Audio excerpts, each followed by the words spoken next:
لو أن الإناء وقع فيه صابون أو شامبو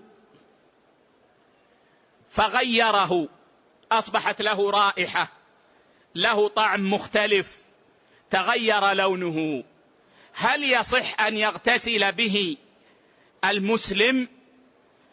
أما على الراجح فنعم يصح، لأن هذا الماء طهور على الصحيح.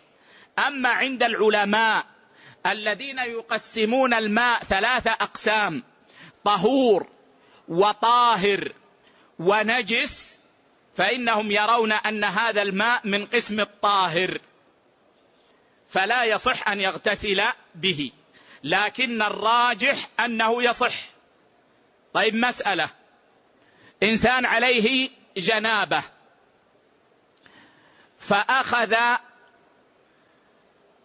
الصابون وغسل بدنه بالصابون ثم أفاض الماء على جسده، هل يصح غسله؟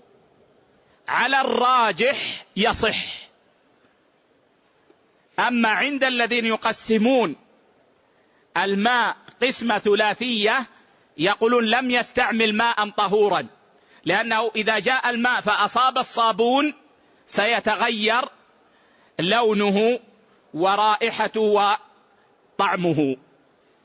لكن الراجح من أقوال أهل العلم أن من اغتسل وجعل في غسله صابونا أو شامبو أو نحو ذلك أن غسله صحيح، وأن ذمته تبرأ